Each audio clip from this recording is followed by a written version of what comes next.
Hello दोस्तों, my name is यश।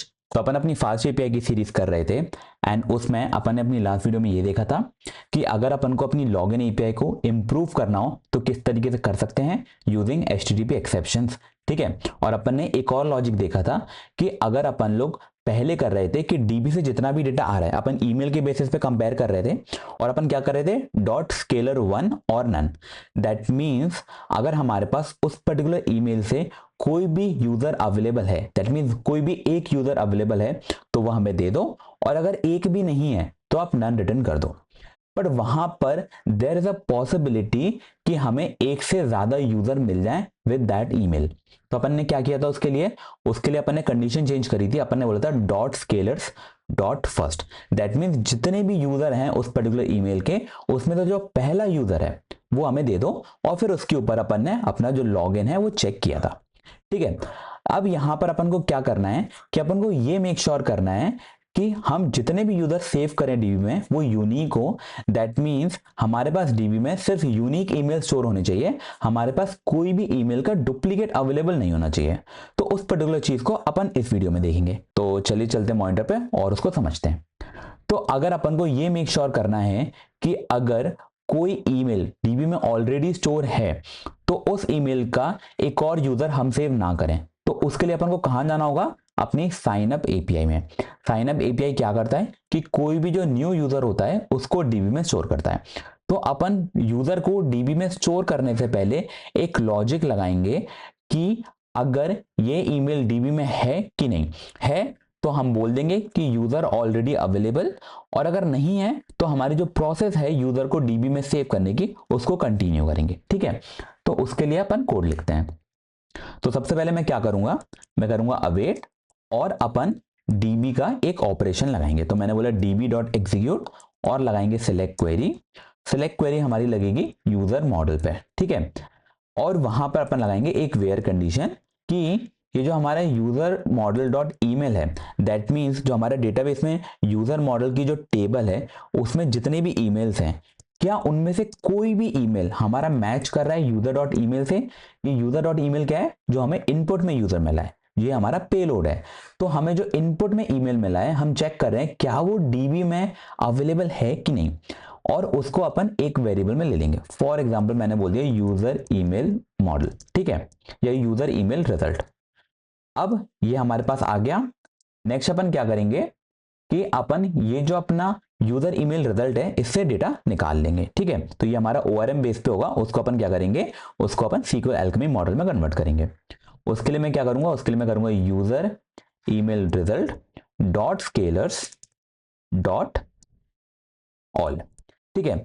अब यहां पर मैंने ऑल दो लगाया है डॉट स्केलर्स डॉट ऑल, और अगर मैं ये कंडीशन लगा रहा हूं इसका मतलब ये मैं मेक श्योर कर रहा हूं कि मेरे पास एक ही ईमेल होना चाहिए अगर है तो।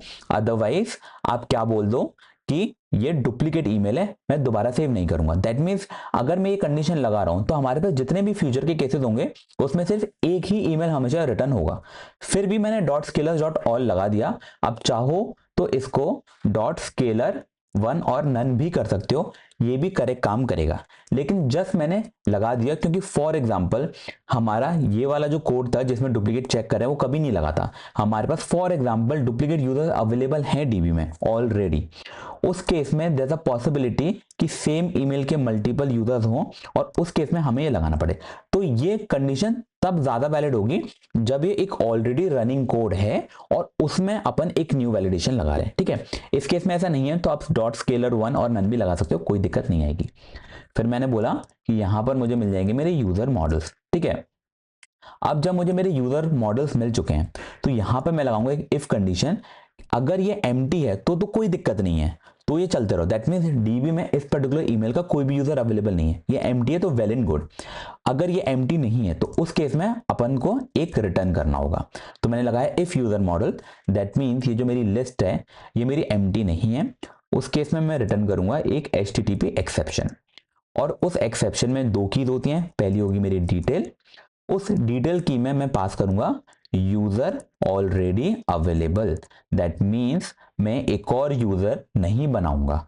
अगर आपको कोई डिफरेंट ईमेल भेजना है तो ओके बन जाएगा, लेकिन ये पर्टिकुलर ईमेल डीबी में ऑलरेडी अवेलेबल है, इसलिए आप यूजर नहीं बना सकते। और इसके लिए अपन स्टेटस कोड भेजेंगे 409। ये जो 409 स्टेटस कोड होता है, इसका मतलब होता है कॉन्फ्लिक्ट। और यहाँ पे कॉन्फ्लिक्ट क्या है कि हमारा जो ईमेल है वो ऑलरेडी अवेलेबल है।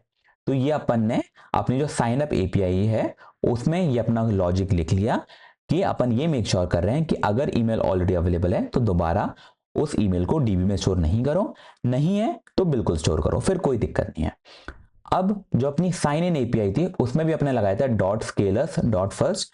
और जब अपन ने मेक श्योर कर लिया है अपनी साइन अप एपीआई में कि वो पर्टिकुलर यूजर एक ही होगा, तो अपन चाहें तो इसको डॉट स्केलर 1 और नन में अपडेट कर सकते हैं। पर जैसा कि मैंने आपको बताया था यहां पर कि फॉर एग्जांपल ये कोड पहले से रन हो रहा हो, सिमिलरली फॉर एग्जांपल अगर ये कोड पहले से रन हो रहा है और हमारे पास कोई भी पुराने डुप्लीकेट यूजर हैं, उनके लिए ये कंडीशन अभी भी वैलिड है, तो अपन ये रख सकते हैं, इसमें कोई प्रॉब्लम नहीं है। अगर सिंगल यूजर होगा तो भी करेक्ट काम करेगा, अगर मल्टीपल यूजर होंगे तो पहला आ जाएगा, तो ये दोनों केस में करेक्ट काम करेगा, इसलिए उसको अपन को चेंज करने की जरूरत नहीं है फॉर नाउ।